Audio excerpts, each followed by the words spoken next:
Collective wisdom بہت بلا چیز ہوتی ہے اور دنیا کے بہت سارے ممالک کلیکٹیو وزڈم پر ہی چلتے ہیں، یعنی سب لوگ مل کر کسی بھی مسئلے کا فیصلہ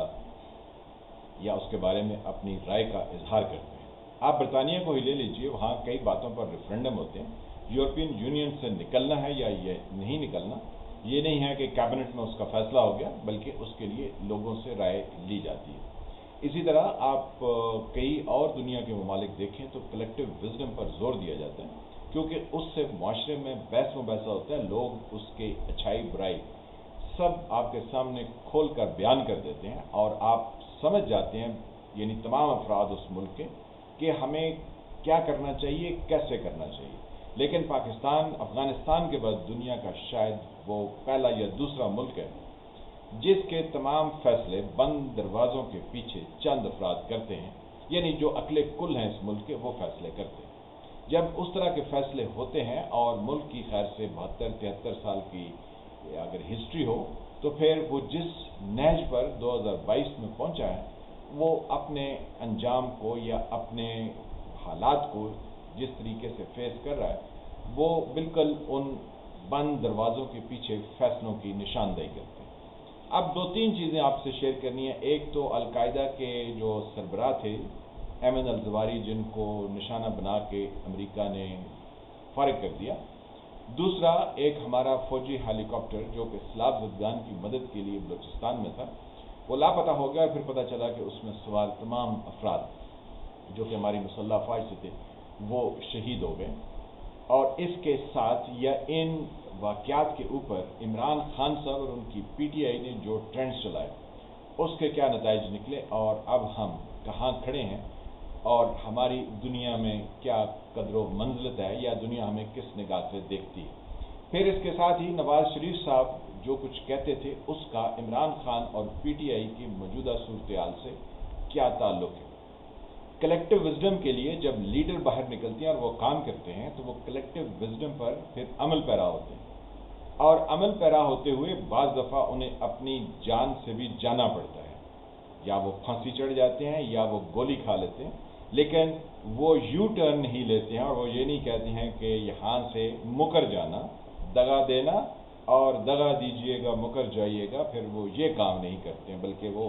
اس کلیکٹیو وزڈم پر کھڑے ہوتے ہیں جو پبلک کے ساتھ مل کے انہوں نے تشکیل دیا ہوتا ہے، اور اس کے لیے وہ اپنا جو تمام پولیٹیکل کیریئر ہے، اپنی جان، اپنا زندگی، اپنا مال و دولت سب قربان کر دیتے ہیں۔ اور اس کی مثالیں پاکستان میں موجود ہیں کہ محترمہ بے نظیر بھٹو راول پنڈی میں جلسہ عام میں کھڑے ہو کے آپ ان کی تقریر سنیں تو وہ بتا رہی تھی کہ میرا ملک خطرے میں ہے، اس سے ملک کو اس خطرے سے نکالنا ہے، لیکن کیا کریں وہ لوگ جو کہ ملک کے چلانے کے عمل سے واقف نہیں ہیں، وہ کہتے ہیں ذوالفقار علی بھٹو کو پھانسی دے دی تو ہمالیہ کدھر رو رہا ہے۔ ان کو نظر نہیں آتا، کیونکہ اس چیز کو سمجھنے کے لیے پاکستان کے حالات کو دیکھیں تو ہمالیہ جو ہے وہ اس وقت اتنا رو رہا ہے کہ آنسو جو ہے وہ بحر عرب تک پہنچ رہے ہیں۔ پاکستان کی یہ صورتحال ہے۔ چلیں آگے چلتے ہیں۔ ایمن الزواری پر جو ڈرون حملہ ہوا، اس پر پی ٹی آئی نے یہ کہا کہ یہ پاکستان کی حدود کو استعمال کر کے ایمن الزواری کو نشانہ بنایا گیا ہے، تو یہ اس حکومت کی کمزوری ہے۔ حالانکہ ڈیفنس کا عمل تو ان کے پاس ہے جو عمران خان صاحب کو اقتدار میں لے کر آئے تھے، تو یہ بات میں کنکلوڈ کر لیا گیا کہ عمران خان صاحب بنیادی طور پر موجودہ پولیٹیکل گورنمنٹ پر نہیں بول رہے ہیں، بلکہ وہ اس اسٹیبلشمنٹ پر بول رہے ہیں جس کے ذمہ پاکستان کی زمین اور ہوا کی حفاظت کا ذمہ جن کے ہے۔ پھر اس کے ساتھ ہی انہوں نے کہا کہ شاید اسی طرح کے کسی ڈرون حملے میں وہ فوجی ہیلی کاپٹر بھی شکار ہو گئے، اور اس کے ساتھ انہوں نے کئی اور طرح کے ریلیز ٹرینڈ جو ہے وہ سوشل میڈیا پر چلائے، اور یہ عمران خان صاحب کی سربراہی میں سب کچھ ہو گیا۔ تو عمران خان صاحب کو پے بیک کرنے کے لیے موقع دیا گیا، لیکن پے بیک کرنے سے پہلے جو بدنامی پاکستان کے ذمہ آئے کہ مسلح افواج کے چیف کمانڈر کو یہ پیغام بھجوا دیا گیا کہ لوگوں کے ہاں، یعنی جو شہداء ہیں ان کی فیملیز اور ان سے جڑے ہوئے جتنے بھی لوگ یا عام پبلک ہے جو اس واقعے کو ایک اندوناک واقعہ سمجھتے ہیں اور اس پر وہ اپنے جذبات کا اظہار بھی کر رہے ہیں، تو صدر مملکت عارف علوی صاحب تشریف نہ لائیں، کیونکہ یہاں ان کو شاید کسی اور طرح کے سین کا سامنا کرنا پڑ جائے۔ تو دنیا میں یہ بات پھیل گئی کہ مسلح افواج کے سپریم کمانڈر یعنی صدر پاکستان وہ کسی فوجی کی نماز جنازہ آخری رسومات میں شریک بھی نہیں ہو سکتے۔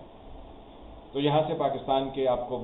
کلوز ڈورز کے پیچھے جو فیصلے ہوتے ہیں ان کی خوشبو یا بدبو آپ سونگھ سکتے ہیں۔ سنائی تو وہ کیا دے گی، وہ تو اس کی آوازیں ہیں، چیخ و پکار ہے جو کہ پی ٹی آئی کی اب سنائی دے رہی ہے۔ اس کے ساتھ نواز شریف کا کیسے سلسلہ جڑتا ہے کہ نواز شریف صاحب جو پہلے کہہ رہے تھے ووٹ کو عزت دو اور آپ کو حساب دینا ہوگا،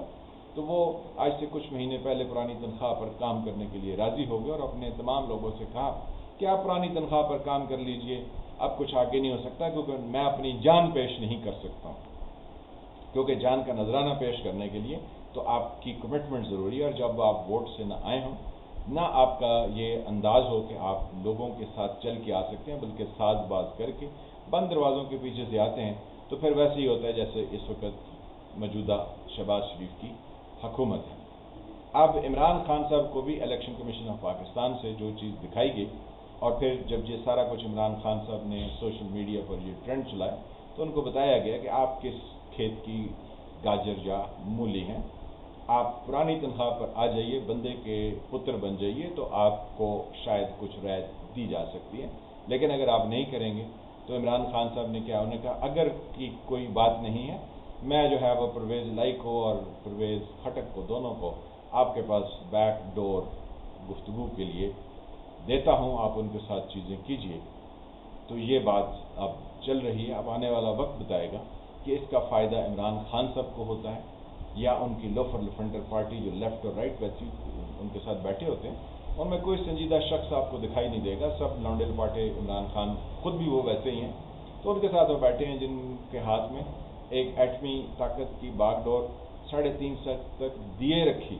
اور پوچھا بھی نہیں۔ وہ تو یہ کہتی ہے میرے پاس وہ فلاں سمری لے کر آیا تھا، میں نے تو سائن کیے تھے، مجھے کیا پتا تھا سمری میں کیا ہے، to the best of my knowledge وہ ٹھیک ہے کیونکہ اس نے یہ کہا تھا جو سمری لایا تھا۔ یعنی آپ ان کے سیریسنس کا اندازہ اس بات سے کر سکتے ہیں کہ جو فائل کو پڑھنا ہی پسند نہ کرتا ہو، جس نے یہ دیکھ ہی نہ ہو کہ اس کو جو سائن کے لیے لایا گیا اس فائل کے اندر کیا ہے، اور ان کے لونڈے لپاٹے جو ساتھ ہیں فواد چودھری اور شیخ رشید جو کہتے ہیں آگ لگا دو، گراؤ کر دو، مار دو، سب کچھ کر دو، وہ بھی یہ کہہ رہے ہیں کہ انہوں نے سائن کیے ہیں، یہ بیان حلفی اور سرٹیفکیٹ میں فرق ہوتا ہے بھائی۔ اور آپ اندازہ لگاؤ کہ جو وزیر اعظم ہو اور اس کے سامنے ایک فائل سائن ہونے کے لیے اور وہ فائل بھی نہ پڑھ سکتا ہوں، تو کل جو ہے نا وہ پاکستان کے معاملات میں کوئی نیچے کہیں سے ساز باز کر کے کوئی فائل میں یہ لکھ کے آ جائے کہ ایٹمی اثاثے ہم نے جو ہے نا فارغو کیے، عمران خان صاحب سائن کر دیں اور پھر کہیں وہ جا کے اس کلرک سے پوچھیں اور اسسٹنٹ سے پوچھیں جو فائل لایا تھا، مجھے کیا پتا ملک کے اثاثے جو ہے نا وہ میں نے ان سے دستبرداری کے لیے سائن کر دیے تھے۔ تو دنیا تو یہی کہے گی نا کہ پاکستان کے وزیر اعظم نے دستخط کیے ہیں، اب ایٹمی اثاثوں سے آپ فارغ۔ تو اتنی گندی سیاست عمران خان صاحب کر کے تو جب انہوں نے پرانی تنخواہ پر کام کرنا تھا تو یہ روز لوگوں کو کیا سناتے تھے، آپ کو عزت ملے گی تو آپ کو فلاں ہوگا تو میں آپ کو ایبسلیوٹلی ناٹ کروں گا۔ تو نواز شریف بھی پرانی تنخواہ پر آ گئے، عمران خان سے بھی پرانی تنخواہ پر۔ تو بس اتنا آپ سے شیئر کرنا تھا کہ آپ ان کے پینترے بدلتے دیکھیے اور ان کی ذاتی جو نمود و نمائش ہے اور جو پرسنل انٹرسٹ ہے کہ یہ خود جو ہے وہ سب کچھ ہو، بقایا کچھ نہ ہو۔ یہی نواز شریف صاحب کی خوبیاں، یہ عمران خان صاحب کی ہیں، کیونکہ اگر آپ پبلک اوپینین کو فریم کرتے ہیں تو اس کے لیے جان دینی پڑتی ہے، جان دینے کے لیے بہت مشکل ہے کہ اس طرح کے دو نمبریاں کرنے والے وہ جان دینے کے لیے آگے ہیں، کیونکہ وہ بہت کھٹن راستہ ہے اور اس کو اختیار کرنا نہ تو عمران خان کے بس کی بات ہے نہ ہی نواز شریف کے بس کی بات ہے۔ بہرحال دیکھتے رہیے کہ پاکستانی سیاست آگے کس طرح چلتی ہے اور کس طرح سے نئے نئے ٹرینڈ مختلف لوگ سوشل میڈیا پر چلاتے ہیں۔ میں فاضل ملک، آپ دیکھ رہے تھے سرکار۔ اللہ تعالیٰ آپ کو اپنی حفظ و امان میں رکھیں۔ جن فرینڈ نے چینل کو سبسکرائب نہیں کیا وہ اس کو سبسکرائب کریں، گھنٹی کے نشان کو بھی دبا دیں تاکہ آپ کو نئے آنے والی ویڈیوز ملتے رہیں۔ ویڈیو کو لائک کریں، شیئر کریں، کمنٹ کریں۔ ملتے ہیں کسی نئے ٹاپک سے، تب تک کے لیے خدا حافظ۔